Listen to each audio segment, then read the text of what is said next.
We take for granted today just how well smartphones tend to hold up over time. You could be watching this right now on an iPhone 12, a near 6-year-old phone, and have absolutely zero intention to upgrade anytime soon. Not because there's no benefit to a newer device. Certainly, you might enjoy the better battery life, newer cameras, faster speeds. But when you boil things down, the iPhone 12 is still a really solid smartphone set to receive yet another year of updates. It's simply good enough, at least for the time being. Rewind about a decade, however, and smartphones were in a very different state. This is the iPhone 4S, a phone that received 5 years of major software support. Shipping on iOS 5 in 2011, it would see the updates of iOS 6, 7, 8, and finally iOS 9 in late 2015. 5 years of updates for any smartphone at this point in time was completely unprecedented and blew away even the iPhone 4, which got from only iOS 4 to iOS 7. And that iPhone 4 wasn't exactly fast on iOS 7, particularly struggling early on as Apple rushed to patch out the many bugs and slow down issues that came with the newfangled transparency-heavy facelift. It was a far cry from even how well the 2009 iPhone 3GS aged, which got to iOS 6 and feels incredibly smooth on its final update. While this wasn't typical, it did show that it was technically possible for smartphones to age gracefully, and it's unfortunate that it wouldn't yet be the standard.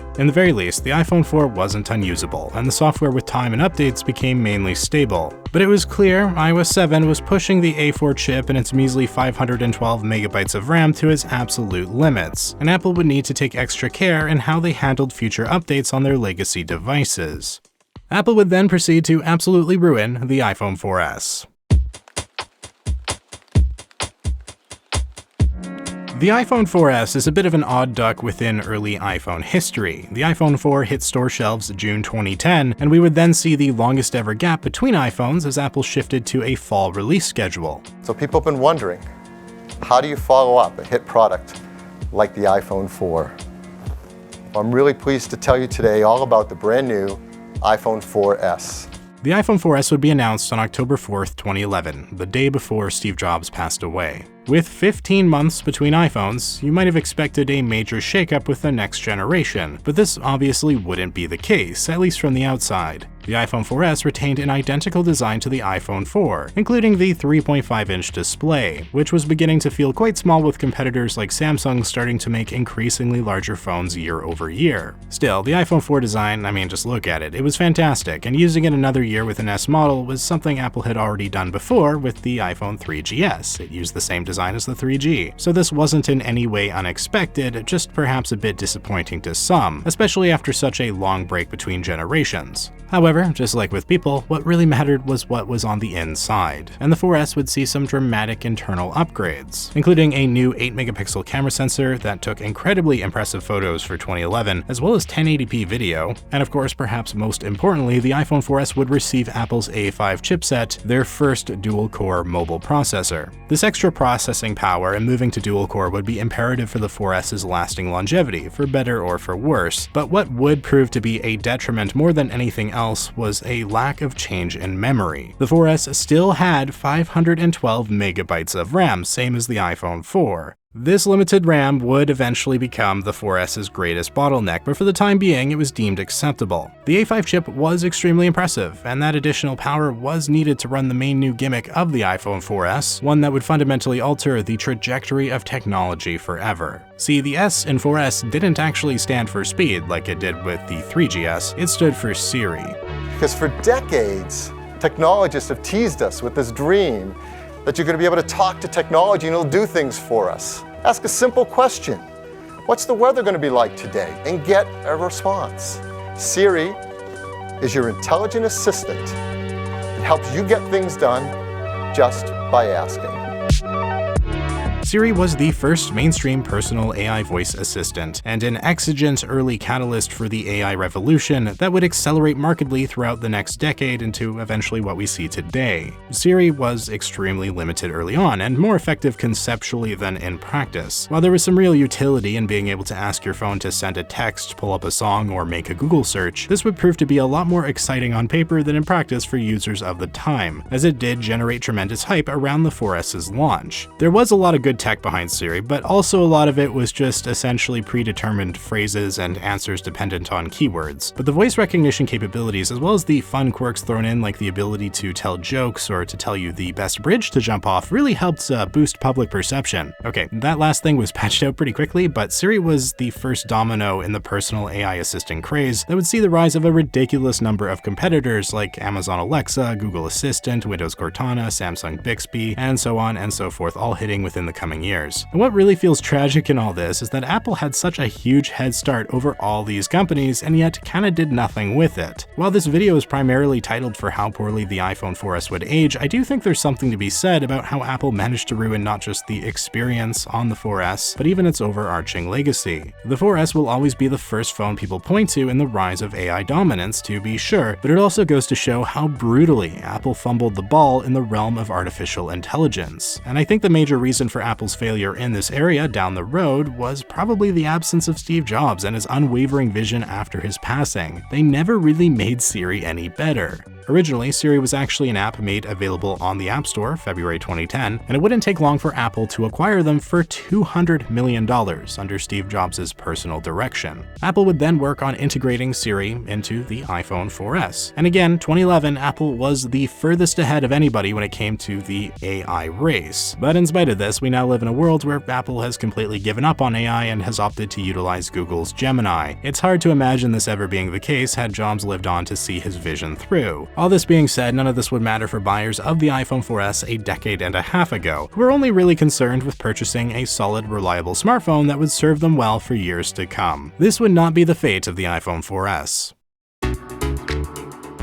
When iOS 6 hit in 2012, it did so alongside the launch of the iPhone 5, the first iPhone to bring a full gigabyte of RAM, as well as a larger display. iOS 6 supported more iPhones at once than any previous version, spanning the iPhone 3GS, 4, 4S, and 5, and what's even more impressive is the fact that the 3GS only had 256 megabytes of RAM, a quarter of the iPhone 5's count, not to mention the huge processing improvements that occurred in that time. And yet, as discussed, the 3GS actually runs iOS 6 shockingly well, and it's wildly impressive given the limited hardware on display. The RAM disparity between the 3GS and 5, while great, didn't really seem to matter all that much thanks to how well optimized Apple's platform was. But Apple was quickly shifting direction, and a large part of this would be in their design and aesthetic. iOS had generally been about function over form, but the reverse would soon be true. The first hint of real problems on the horizon would come with iOS 7 in 2013, a vast overhaul, bringing a bright, more modern user interface and colorful gradients. While it was mainly very well received, as users of the time were eager for a fresh experience, plus there was essential functionality brought in multitasking improvements in the new control center, there were also many aspects of the software that could be argued as arbitrary and reductive in terms of overall usability. Again, form over function.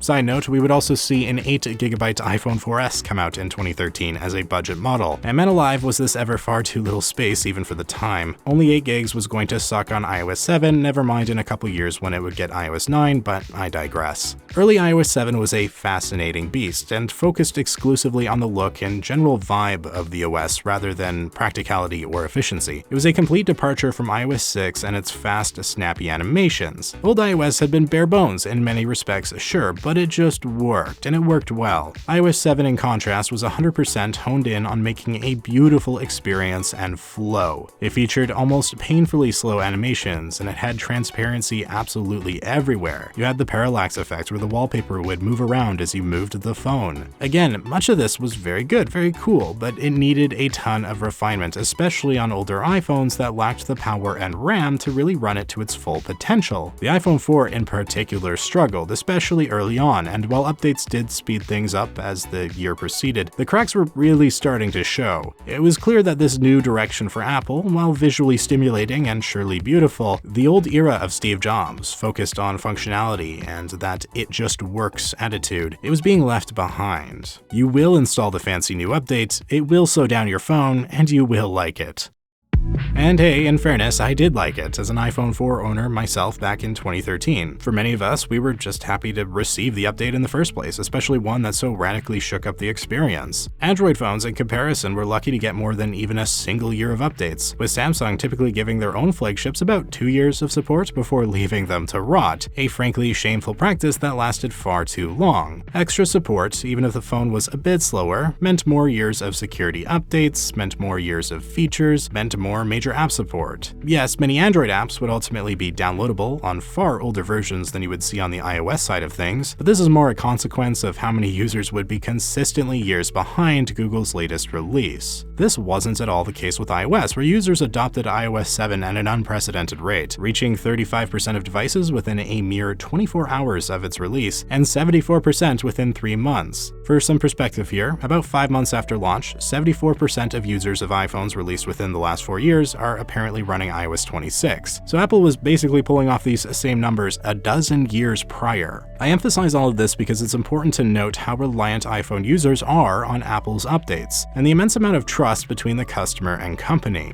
Apple put in the effort to keep their phones updated for far longer than the competition, and in doing so, they were essentially making an unspoken pact to keep your experience optimized and usable. If they're giving you an update, it should make things better, never worse. And you also kind of don't really have a choice but to update. Apps on the App Store don't give updates for iOS versions more than a couple years old, and Apple is almost obnoxious in pestering you to install their latest release, to the point that it's basically forced upon you at some point. While there's some real positive benefits to all this, there is a negative side in that these legacy iPhone users were completely dependent on Apple maintaining their end of the deal by keeping your phone feeling fast and reliable. Furthermore, Apple does not allow users to downgrade their software version. If an update is broken or slows down your phone, there's typically no going back, you're stuck.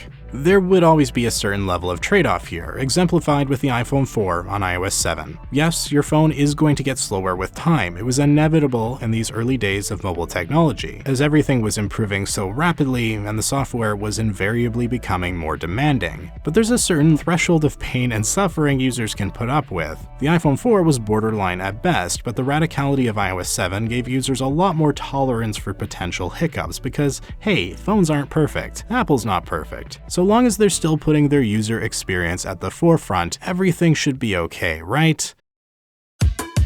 In 2014, along with the first phablet iPhones would come iOS 8. The iPhone 4 was retired, stuck forever on iOS 7, but the 4S was still fully updatable, as most users expected would be the case. And unfortunately, it appeared Apple hadn't learned anything from the debacle of the previous year. Some drawbacks were inevitable. Features like AirDrop were missing outright. The limited 3.5-inch display size was becoming problematic. Apple's software had quickly evolved to fit as much information as possible on these increasingly larger displays, and it left everything feeling very cramped on the 4S, as the UI had clearly not been designed with the older 3:2 aspect ratio in mind. Where things got bad and no longer so acceptable, however, was in performance. iOS 8 on the 4S was slow, very, very slow, excruciating even. On the iPhone 5 and above, it really wasn't a problem, but the lack of RAM in the 4S was rearing its ugly head. iOS 7 had honestly been just fine, though not necessarily fast, but this new update was just painful, and it immediately caused dissent from 4S users of the time. It takes little effort, just a single Google search, to see endless articles and forum posts from 2014 bemoaning the significantly downgraded performance, along with tips on how to speed up the experience, such as reducing motion and transparency and accessibility settings, turning off background location updates, and so on. Now, how much slower did the 4S actually get? Well, this chart is from an Ars Technica article with the 4S's load times of various stock applications in iOS 7 versus iOS 8, and the numbers are staggering. Safari alone would take a near full extra second to open, and while this might not sound all that bad in isolation, in practice, these annoyances add up really fast and bog down the experience dramatically. The vibe I always got from the 4S on iOS 8 back in the day is that while it was pretty painful, the trade-off might have still been worth it, because at least you're getting that extra year of support. And I mean, look, Apple obviously wasn't going to retire the 4S at the same time as the iPhone 4. Truthfully, if Apple didn't want this phone to be slow, it should have stayed on iOS 7, but then it would have had less updates than the iPhone 4 got, and I mean, that's not a very good look. The 4S on iOS 8, it was going to be fairly similar to the 4 on iOS 7, maybe slower in some cases, but ultimately, hey, if this is how the phone is going to end its life, well, it could always be worse, right? And then it got worse.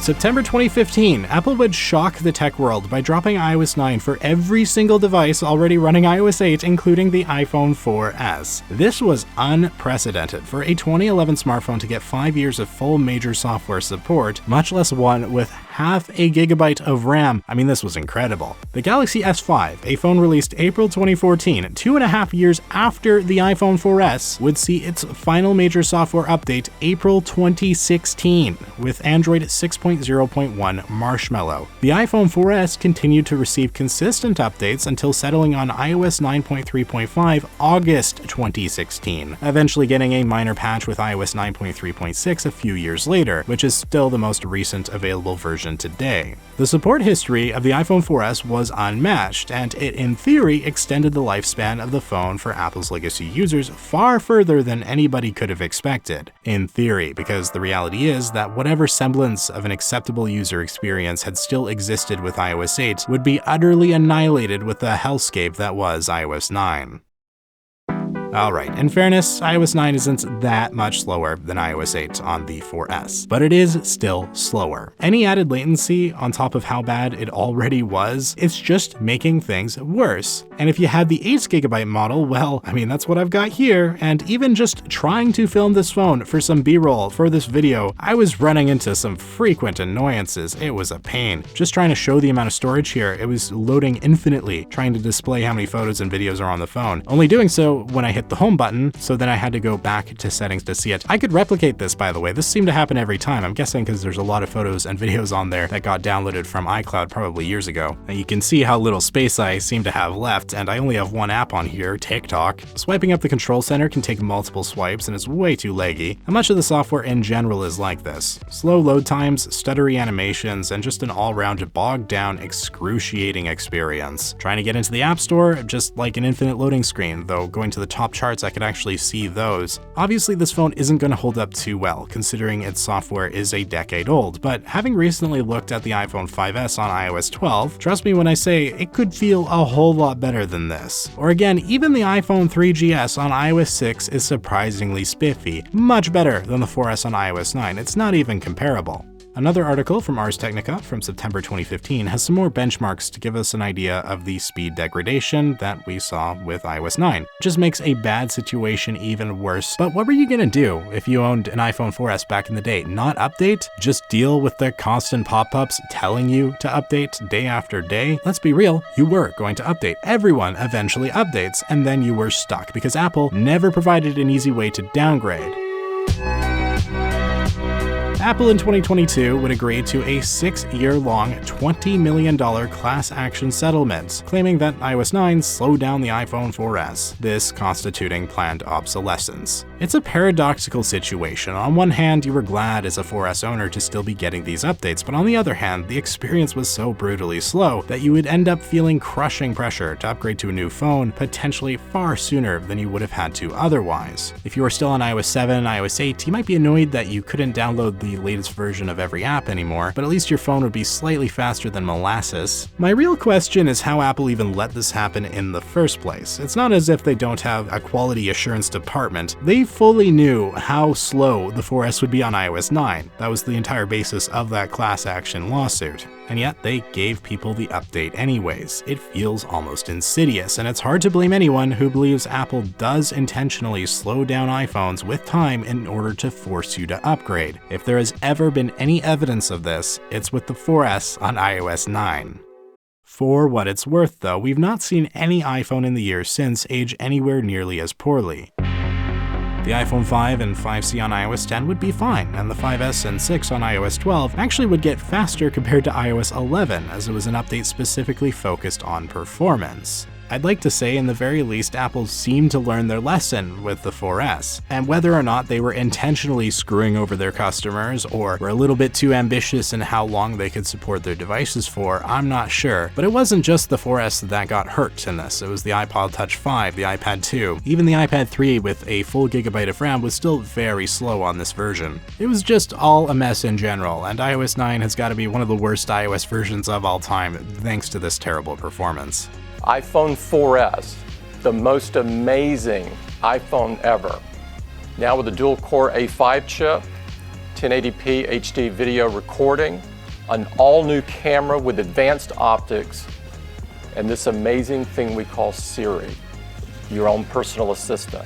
When you think about it, only Apple could make such amazing software, hardware, and services and bring them together into such a powerful yet integrated experience.